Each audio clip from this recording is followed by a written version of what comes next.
So nou vandag, ons het laas keer gesê dat ons vandag nou wil fokus op Sondag 29 en dan Sondag 30a. En dit gaan dan, ons het nou laas keer daai huiswerk al klaar gemaak, maar ons wil so 'n bietjie in die katekismes ingaan net kyk wat staan daar.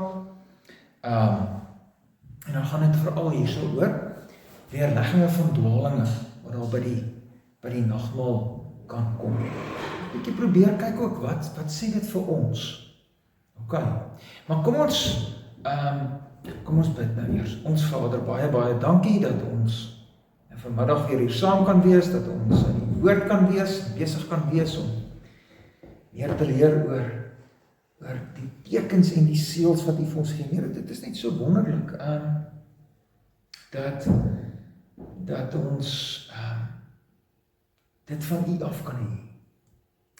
Here, ons weet dat U Heilige Gees daarmee werk en ons wil ons ook oorgee aan die werking van U Heilige Gees en daarvoor het ons ook die werking van die Heilige Gees in ons nodig. En as ons hier vanmiddag saam is en meer wil leer, dan vra ons U dat U net regtig met ons nou sal wees. Amen. Goed, kom ons hersien net gou so 'n bietjie die waarheid. Voordat ons gaan na die dwaling, toe moet 'n mens sê, wat is die waarheid, né? Ek sê, dis belangrik. En dan nog 'n ding wat ek nog dink belangrik is, as ons nou hierso by die dwalinge oor nagmaal stil staan, dan moet ons vir onsself so 'n bietjie sê, dat die katekismes is op 'n manier 'n historiese dokument, en dit is, in 1563 of so vir dit geskryf is, en die issues is, daar in die tyd van die reformatie was daar issues oor die nagmaal, groot issues, nee. So, dit kan so 'n bietjie vir ons voel, maar hoor jy, ons nie nou ergens in geskiedenis vas nie. En mens kan inderdaad, mens kan dit is daar in geskiedenis gebeur het en dan gaan mens nou aan, maar vanuit daai geskiedenis moet ons ook vra, wat is die kerngoed wat daar fout gegaan het? Wat is die kernprobleme? Want daai kernprobleme, dink ek, as mens dit identifiseer, dan kan mens ook sien, wat is vandag probleem? Nou, waarvoor mens dan moet waak, as mens ook besig is met sakramente. Is dit reg so? So kom ons probeer dit 'n bietjie, né? Maar kom ons sê, vrek, nou het ek so waar my koutjies vergeet. Dit is nou nie vir jou oulik nie. Ek wil gaan kyk hier langs by die kantoor van die eerste. Maar hy is so bietjie.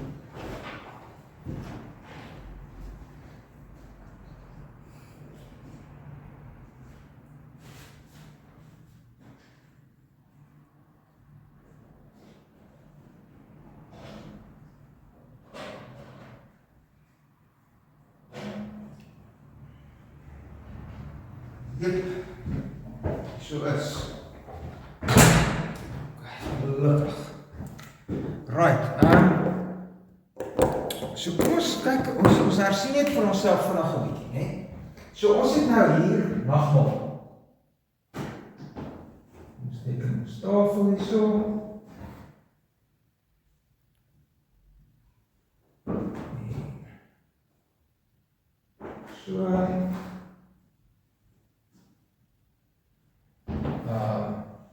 Daar is ons nagmaal tafel en ons het ook dan die nagmaal beker.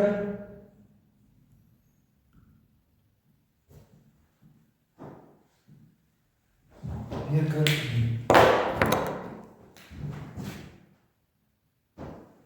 dan het ons ook die bord met die brood. OK. En kom ons dink 'n bietjie of ons nog kan onthou. Ons het by Sondag 28 geleer dat daar by die nagmaal 2 aksies is. 2 aksies. Wat kan julle nog 'n bietjie onthou daai 2 aksies by die nagmaal? Sien en ontvang. Mooi, 'n sien aksie en 'n ontvang en eet aksie kan ons sê, of 'n ontvang en drink aksie. Baie goed, dis baie goed. So kom ons sê eers, so hier is aksies, nagmaal aksies.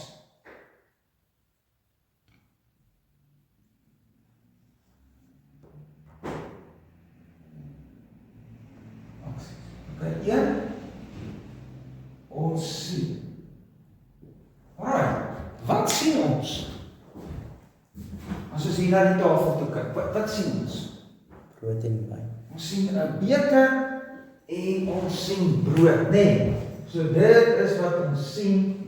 Ons sien die beker, ons sien die brood. Ja, beker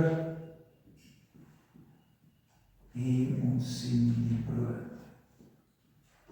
Ok, nou,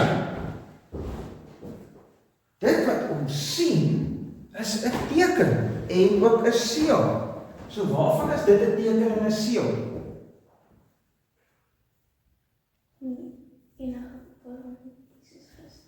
Mooi, van die enige offer van Jesus Christus aan die kruis.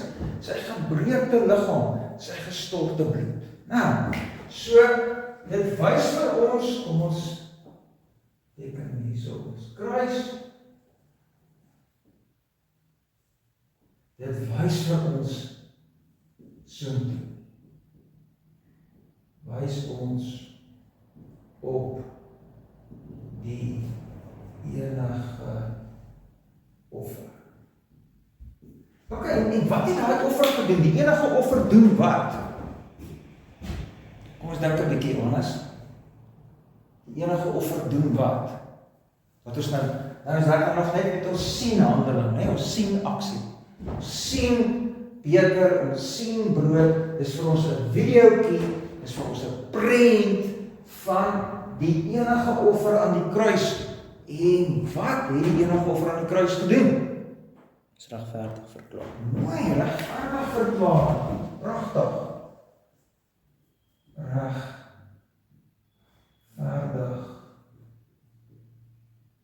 verklaar.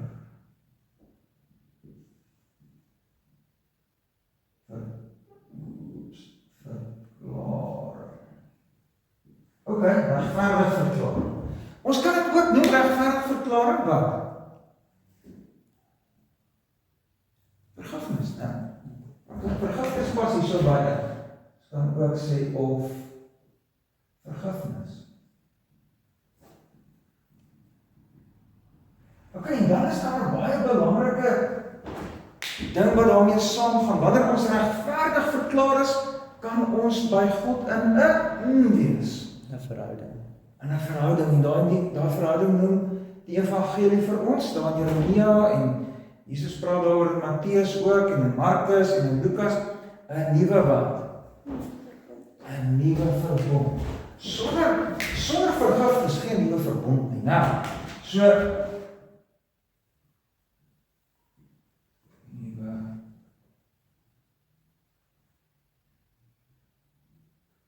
Nou, baie belangrik.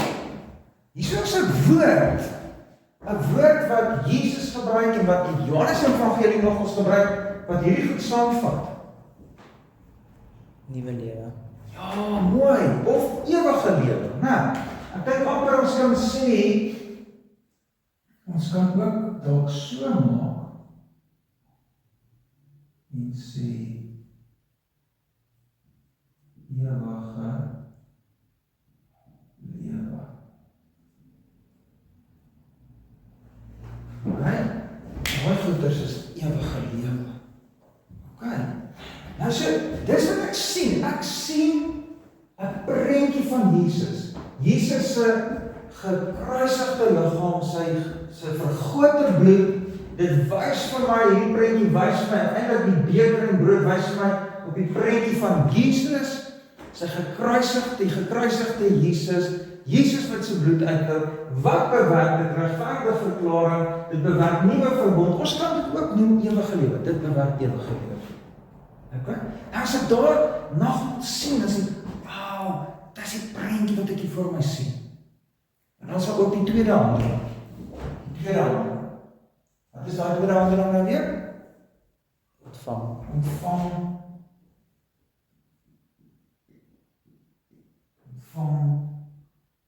Eet plus drink. Okay? En dan is dit nou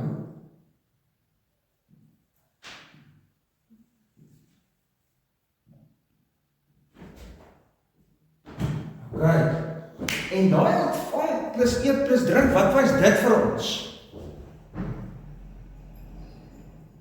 Wys vir ons wat aan ons deel aan die offer van Christus. Sê weer in Johannes, Dit wys dat ons deel aan die offer van Christus. wys dat ons deel aan die offer van Christus hoe? Deur die geloof. Nou, deur die geloof gaan ek na Jesus toe. Deur die geloof ontvang ek Jesus. My eet en drink wys dit en verseël dit, dat jy wat glo, het Jesus ontvang, net soos wat jy nou brood ontvang en beker ontvang. Maak dit sin? Okay? So ons kan ook sê, hierdie, kom ons maak dit nou, hierdie ontvang wys op ek,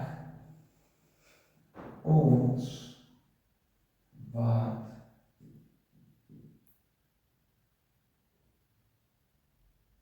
deur geloof Jesus aanneem. Okay? Maak dit sin? En dan wys dit ook vir ons, wanneer ons Jesus aanneem, wat kry ons deur Jesus? En dit is hierdie, Okay, onthou julle dit. Ons kry deur die geloof, as ons Jesus aan regverdig verklaar, 'n nuwe verbond, ewige lewe. Okay. Maar toe ons ook gesê, daar's nog een, hierdie wys vir ons ook. Ons maak 'n bietjie hierso. Wag.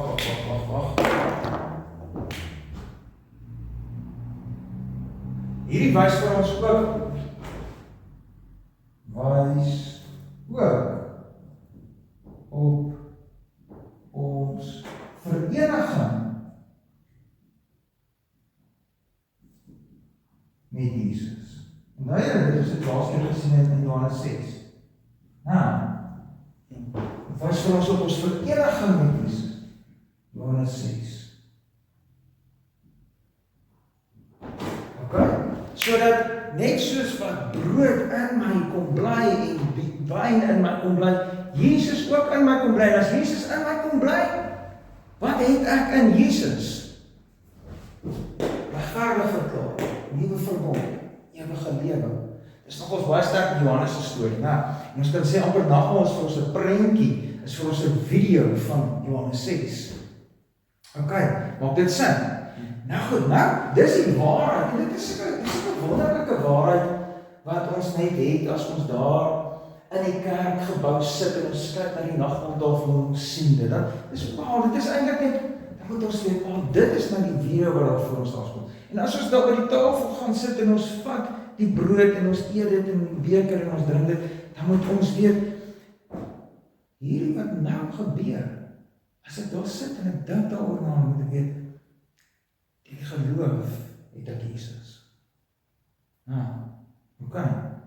Ek kan weet op hierdie oomblik, as Jesus hier deur sy gees, en op hierdie oomblik, is hy besig om my in my te kom bly deur sy gees, en daar, as hy deur sy gees in my kom bly, dan deel ek in die nuwe lewe, in die ewige lewe. En wat is daar ewige lewe?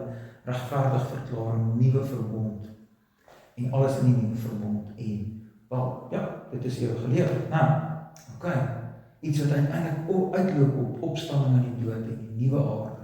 'n hele massive klomp goed ons in Christus het. Iets so wonderlik. Nou, kom ons gaan nou van hier af 'n bietjie na die dwalinge toe. Hy sê, vraag 29. Lees vir ons daarso aan. Kom ek gaan vir jou vra, Johannes, lees jy vir ons die vraag. Word die brood en die wyn dan die wesenlike liggaam en bloed van Christus? Okay, is dit hoe jy ook dit sê, Marie? Ja. Maar kom ek lees my vertaling is so 'n bietjie, julle vertaling is goeie vertaling, maar kom ek lees bietjie hoe sê myne. Verander die brood en wyn dan in die werklike of die wesentlike liggaam van die bloed van Christus. Okay? Nou, hoekom word hierdie vraag gevra? En ons paar mense in daai tyd wat dit gesê het. Ja, en vandag nog. Dit is wat die Rooms-Katolieke Kerk sê. Die Rooms-Katolieke Kerk sê, die brood en die wyn word regtig die liggaam en die bloed van Jesus. OK? Dit lyk nog soos gewone brood, dit proe nog soos gewone wyn, maar dit het, wanneer die priester sê, dit is die bloed van Christus, dit is sy liggaam, dan word dit werklik waar die liggaam van Christus. Nee. En dan noem dit die leer van die transsubstansie. Transsubstance is sy wese, verandering van wese. Nou, die leer van die transsubstansie. Nou, wat is die antwoord? Marie, lees 'n bietjie vir ons. Nee, maar net soos die water en dood nie in die bloed van Christus verander nie, en ook nie die afwassing self van die sonde is nie, waarom dit alleen 'n goddelike waarteken en versekering is, so word ook die brood in die nagmaal nie die liggaam self van Christus nie. Ofskoon dit na die aard en die eienskap van die sakrament, die liggaam van Christus Jesus genoem word. OK, mooi. Nou, ek dink daar's 'n belangrike woord daar. Ooreenkomstig die aard en die gebruik van die sakramente word brood egter die liggaam van Christus genoem. Nee, ons het hier te doen met sakramentele taal, net soos wat ons in die Ou Testament al by die besnydenis dit gehad het, nee. Die Here sê vir Abraham, so sal die verbond in julle vlees wees. Nee, Here, maar dis die teken van die verbond. Ek weet dit is die teken van die verbond, maar die saak waarop die teken wys, en die teken self loop so by mekaar, dat ek dit so by mekaar kan noem, en so wil die Here vir ons sê, so seker soos wat die teken het, so seker is die werklikheid daar. Nee, dis wat dit wil sê, maar dit wil nie sê, die teken doen die werklikheid nie, of die teken word die werklikheid nie. Want dis nou wat die Rooms-Katolieke Kerk sê, hulle sê die teken word die werklikheid, in plaas van die teken wys op die werklikheid. En dit wys op 'n werklikheid wat werklik daar is. Christus is daar by die nagmaaltafel, deur sy Gees, besig om ons te voed. Dis amper asof jy, as jy dat brood in jou mond sit, of Christus deur sy Gees die lewe in jou insit. Dis hoe werklik dit is. Maar die brood is die teken nie, dis nie die saak self nie. OK, dis belangrik. Nou, dis 'n baie belangrike ding wat hier gebeur. Nou, so met ander woorde, ons moet hierdie raak sien, ons moet 'n duidelike onderskeid maak tussen die teken en die seël en die werklikheid self. OK, wat gebeur as 'n mens, wat is die probleem van die leer van die transsubstansie? Wat veroorsaak dit in die kerk? Vals hoop. Vals hoop. Hoekom sal jy sê, Johannes, vals hoop? Want jy gaan 'n nagmaal gebruik en dan dink jy is nou gered. Ja. So dan glo jy nie meer in Christus eens nie. Ja, met ander woorde, wat ons doen is, ons skuif, en dis presies mooi wat jy raak, en daar's nie vals hoop, want ons skuif die fokus weg van Christus af, na die teken toe. Nou, en kyk nou, as ons nou hierso is, hier is die teken, maar toe wys die teken na Jesus toe. Maar nou, wat ons nou doen, as ons sê, hierdie verander in die liggaam en die bloed van Christus, dan het dit na die teken toe geskuif. En ek dink met wat ek doen, kan ek nou Christus inkry, in plaas daarvan dat dit gaan oor wat ek nie doen nie, want dis wat jy doen as jy glo. Jy gaan in geloof na Jesus toe, jy ontvang dit uit genade alleen. Nee. En so kom daar vals hoop, en nou leef ek met, maar ek is oké, want ek het ons nagmaal gebruik. OK? Dit bring valse hoop, dis 'n probleem, nee. OK? Nou, so, daarom kan ons nie werk met daardie leer van die transsubstansie, of met die leer van, soos wat Sondag 29 sê, verander dit nou werklik. Nee, dit verander, dit is die teken daarvan, en die seël daarvan, en die teken en die seël en die werklikheid loop so dig by mekaar, dat jy dit nie van mekaar af kan losmaak nie, nee. Maar, net die ongelowiges ontvang die saak waarop die teken wys. Nee, dis nie sommer net vir enige iemand wat in die kerk ingedoop is nie. En nou 'n lidmaat is van 'n groot Christendomlike kerk soos die Rooms-Katolieke kerk. Ek maak dit vir julle sin.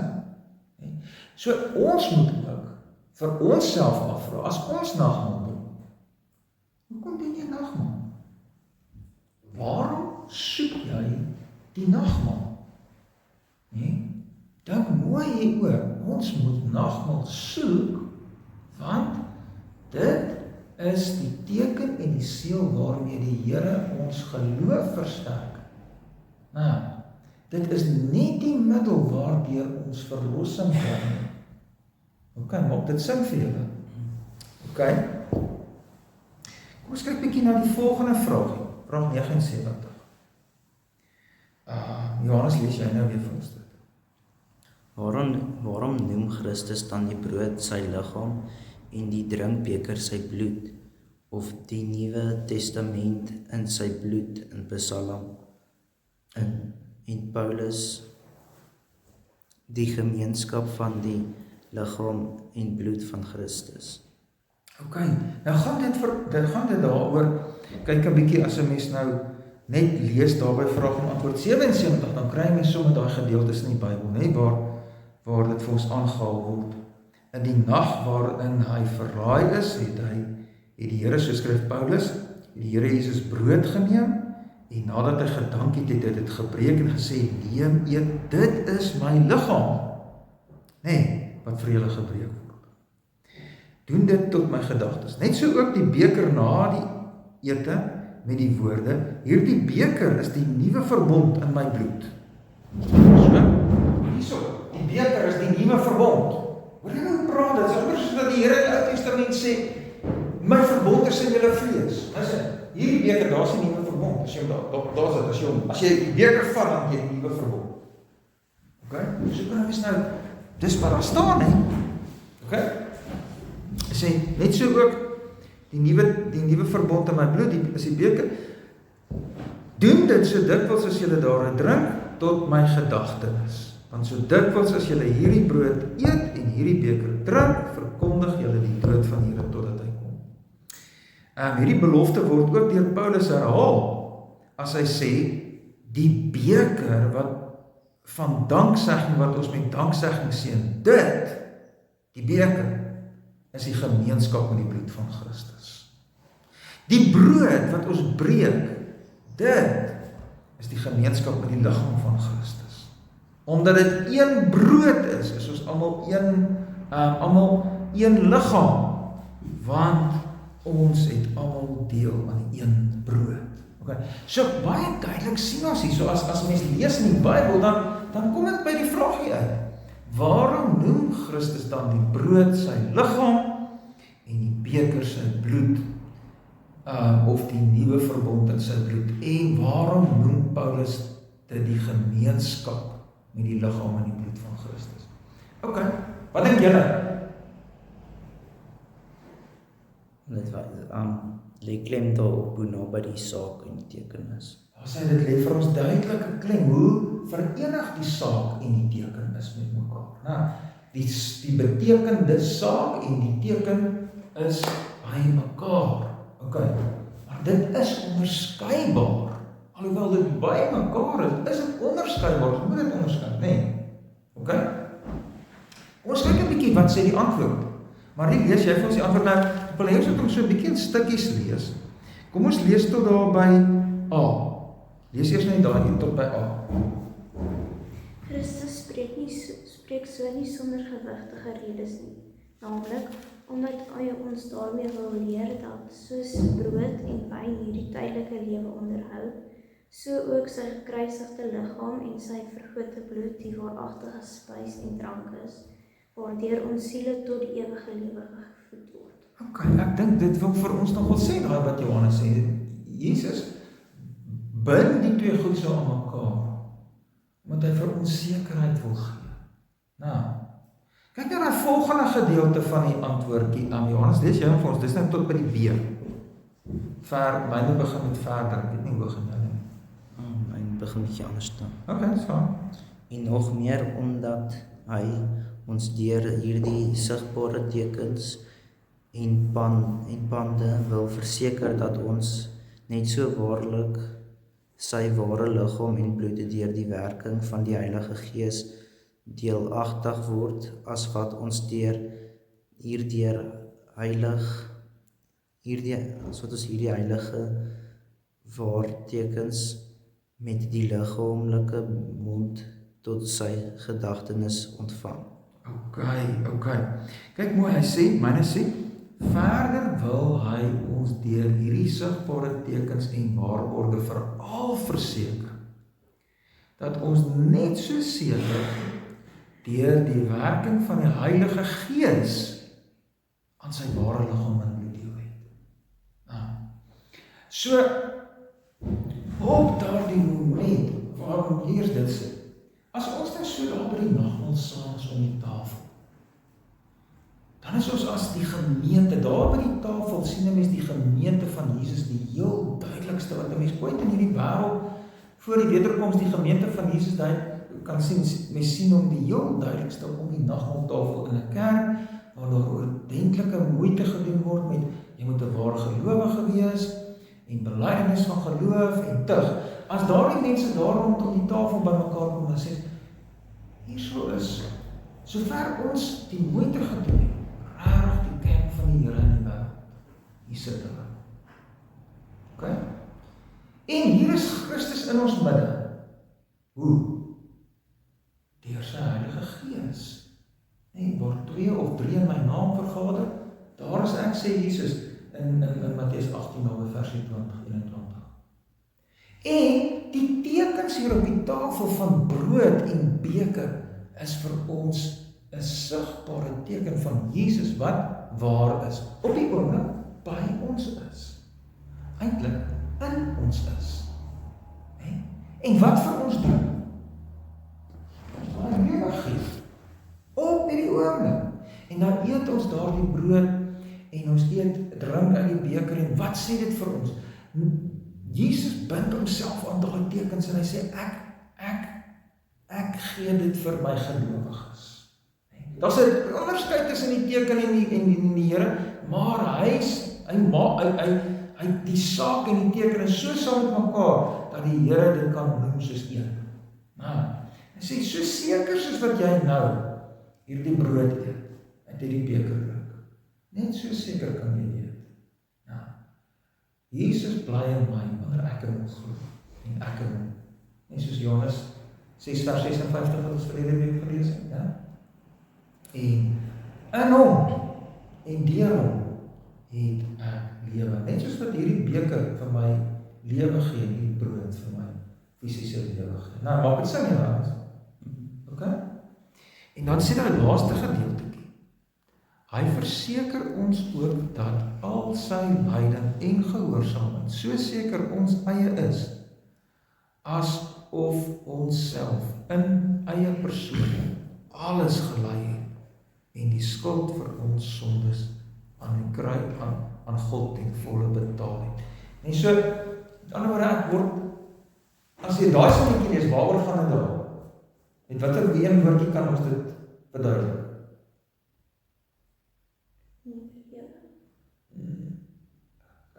Kruis. Regverdig verklaar, regverdig verklaar. Kyk hoe praat hy sê, hy verseker ons ook dat al sy lyding en gehoorsaamheid so seker ons eie is, asof ons self in eie persoon alles gelei en die skuld vir ons sondes aan God betaal. Dit is regverdig verklaring. Christus in my plek, so asof dit ek was. Okay. En in nagmaal wys die Here dit vir ons en dit is vasgebind. Net soos wat die Here sê daar in die Ou Testament, my verbond is in jou vlees. En nie die teken is in die vlees. Ja, maar teken en saak gaan so saam met mekaar dat die Here dit verbond kan doen. My verbond is nie in die vlees. Net so, hierdie beker is die nuwe verbond. Dit is gemeenskap in die bloed van Jesus. Dit is gemeenskap in sy liggaam. Want teken en die saak gaan saam. Maak dit sin? Wie ontvang beide? Die gelowiges. Die gelowiges. Die hypocriete ontvang net brood. En uiteindelik oordeel. Nee, gelowiges ontvang brood uit Jesus. Uit genade alleen. OK, maak dit sin vir julle? OK. Nou, kom ons beweeg 'n bietjie aan na wat is die onderskeid tussen die nagmaal van die Here en die Romeinse mis? Die Romeinse mis is hulle manier van praat van nagmaal, maar eintlik is dit word dit heeltemal iets anders. Dit word eintlik heeltemal iets anders as nagmaal. Kom ons lees 'n bietjie hierso. Wat is die onderskeid tussen die nagmaal van die Here en die Romeinse mis? Marie, lees jy vir ons? Ek gaan nou vir jou sê om te lees en dan gaan ek jou in die rede val as ons 'n bietjie moet stop. Die nagmaal van die Here betuig aan ons dat ons volkome vergewing van al ons sondes het deur die enige offerhande van Jesus Christus wat hy self eenmaal aan die kruis volbring. Okay, so daar word nou vir ons vertel wat die nagmaal is, nee. In kort saamgevat, vertel hierdie vraag nou weer mag jy antwoordjie vir ons wat nagmaal is. Okay, lees nog 'n bietjie aan. Dat ons deur die Heilige Gees Christus ingelei word. Wat nou na sy menslike natuur nie op die aarde is nie, maar in die hemel aan die regterhand van God sy Vader. Okay, mooi, nee. Word mooi vir ons daai twee goed gewys, die vergifnis en die vereniging met Christus, wat ook die ewige lewe daarin is, nee. Baie mooi. Sal ek mooi kort saamgevat nog ons daar, nee. Okay? Nou, sê dit verder. En nou moet ek net weer my plek hierso kry, die regterhand van die Vader is, en daardeur ons aanbid word, dan het dit so 'n bietjie uitgekom. Nou, Johannes lees vir ons daar van net na die tee af. Maar die mis leer dat die lewende en die dode nie deur die lyde van Christus vergewing van sondes het nie, teensy Christus nog daagliks vir hulle deur die mispriesters geoffer word. Goed, stop nee. So kyk nou wat gebeur, jy vind nou ontwikkeling plaas. As 'n mens nou die geskiedenis van die kerk lees, dan het ons in die vroeë kerk klein aanwykings begin kry. Hulle begin sê, hier is ons dankoffer. Dis soos 'n dankoffer aan die Here. Nee? En dan die volgende ding wat begin gebeur, hulle sê, maar hier is werklik die liggaam en die bloed. En wat is die volgende ding wat gebeur? En sê Christus se offer aan die kruis is nie meer. Dan word dit 'n regte offer van Christus.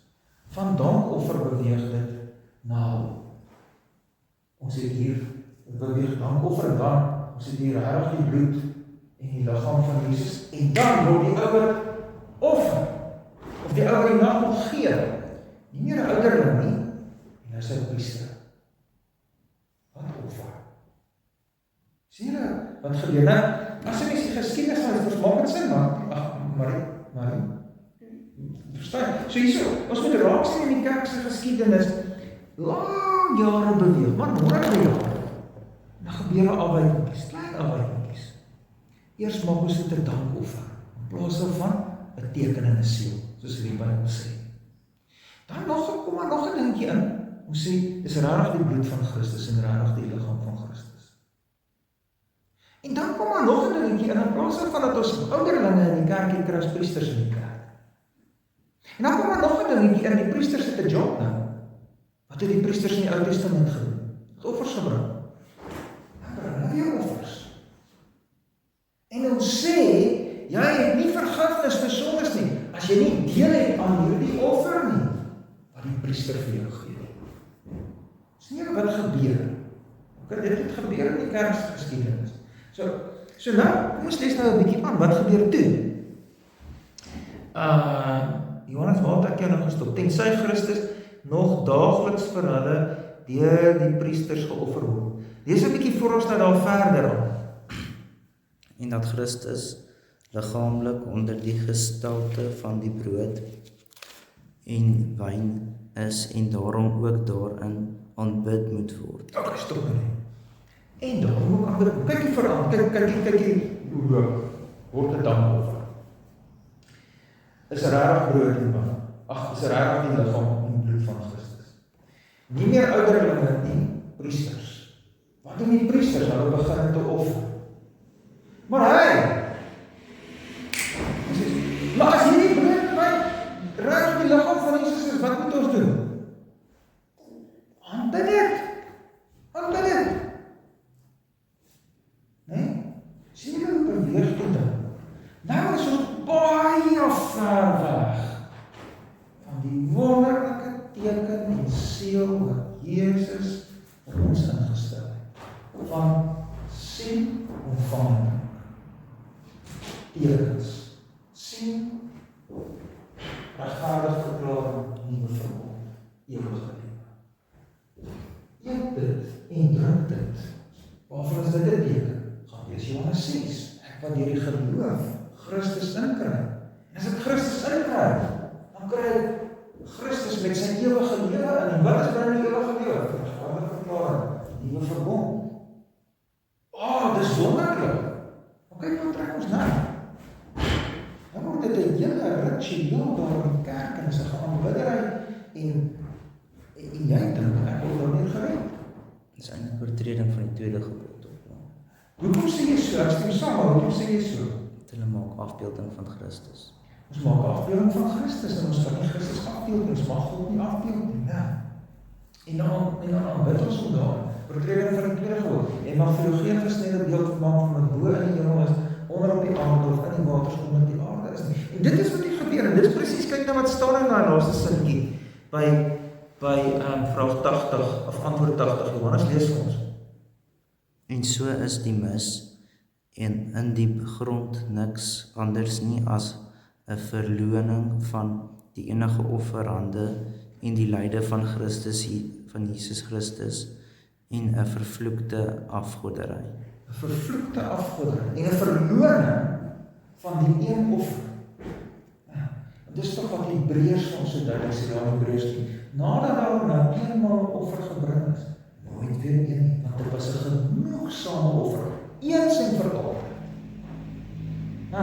Eens en vir altyd 'n genoegsame offer. En van daai eens en vir altyd genoegsame offer het Jesus vir ons 'n teken en seël gegee, gesê gebruik dit dikwels. Daar in Korintiërs, so dikwels as wat jy hiervan eet en uit hierdie beker drink. Nee, gebruik dit dikwels. Nee, meer as minder. Meer as minder, want julle is mense wat dit nodig het.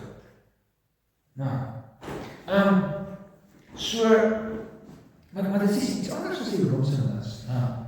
Nou wil ek 'n bietjie 'n vraag hier leer. As ons nou na die ontwikkeling van die Romeinse mis nou kyk, wat sal lees met ons daar leer?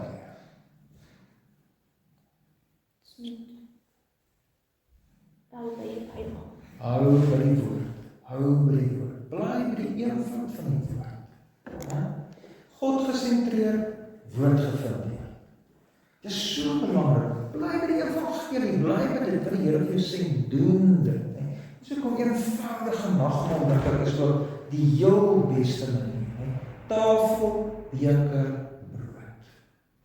Raar, dit is waartoe ons altyd moet werk. So eenvoudig en naby as moontlik aan die woord van God. Maak dit sin vir jou? Altyd. Baie maal is ons nie daar.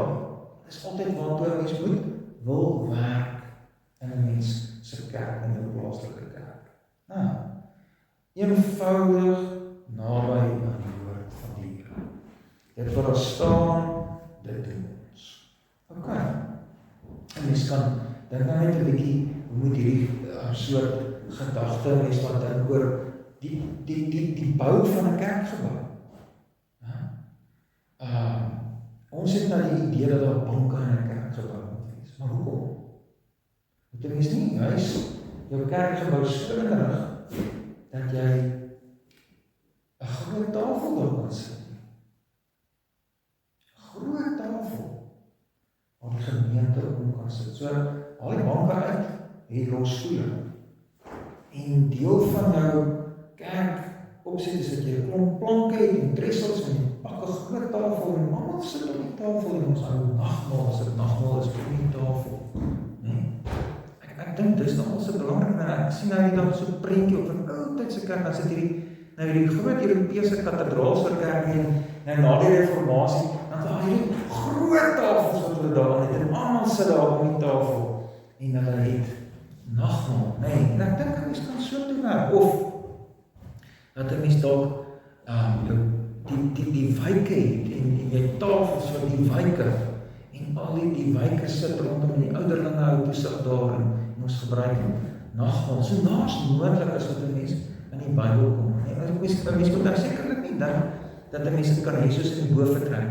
Nee, toe Jesus hulle die eerste keer nagmaal gebruik het, want dit was 'n spesifieke situasie. Nou, en so het ons ook 'n spesifieke situasie.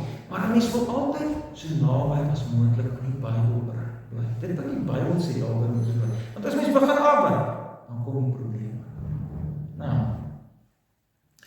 En dan verloor jy die mooi prentjie. Die nagmaal is tog 'n mooi prentjie. Broers, ons nou die prentjie vir ons die bord hier in ons daar aan. En is dit tog dit is my nagmaal. Okay. So kom ons stop dan. So ek dink wat ons moet raak sien in hierdie vraag 29, Sondag 29 en Sondag 30a, veral daar is dit vir my nogal belangrik om net weer eens die waarhede diep in te hamer. En dan dink ek is die belangrike ding wat ons hier moet raak sien is, hoe belangrik dit is om regte eksegese te doen. Moenie dink as daar staan hierdie is my liggaam, dit beteken die liggaam die brood verander in liggaam nie. Dit regte eksegese. Jou hermeneutiek moet reg wees, jou eksegetiese metode moet reg wees. Nie dit wat figuurlik eenwysend is, letterlik of verstaan. Dit maak 'n groot probleem. So dis een belangrike les wat ons moet leer. Doen regte woordstudie. Nou, dis ernstig wanneer jy 'n woord studeer dit reg, ek seker daarvan. Want dit kan groot probleme veroorsaak. Groot probleme. Nou die ander ding is, bly by die woord. Okay. So ek dink dit is ook baie belangrik. Want ek wil net terug aan hierdie sê nie, ou soos Martin Luther, hy het ook gewerk met die brood word die liggaam. Op 'n ander manier is die Rooms-Katolieke en hy het die geloof en goeders nie losgelaat soos by die Romeinse kerk deel te mag gebeur nie, maar hy het ook daarmee gewerk. Dit gesê daar staan is. En hy het soms baie kwaad geword as vir ou soos Ulrich Zwingli. Omdat Ulrich Zwingli gesê het, nee maar, dit is beteken, dit sê, jy is 'n dwaalleraar. En nee, Ulrich Zwingli was nie. Ek dink hy was nie, dalk het hy ook 'n paar foute gehad en ons almal het ons foute, maar ons moet mooi kyk wat sê die woord. So as ons sê bly by die woord, dan beteken dit nie bly net altyd letterlik wat waar ons staan. Nou, ons moet ordentlike eksegese.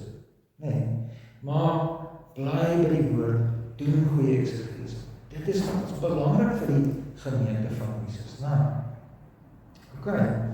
So, ons stop dan eers daar.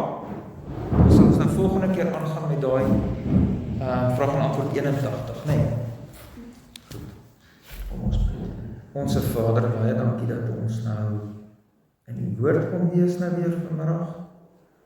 Net weer meer kom leer oor nagmaal en die wonder daarvan. Here, bewaar u gemeente teen dwaalleer. Wie van ons mense maak wat ook regtig by u woord bly, moeite doen om u woord reg te verstaan. Here, dit kan ons alleen doen deur die werking van die Heilige Gees en dan bid ons ook daarvoor. Ons kom so na u toe deur ons Here Jesus. Amen.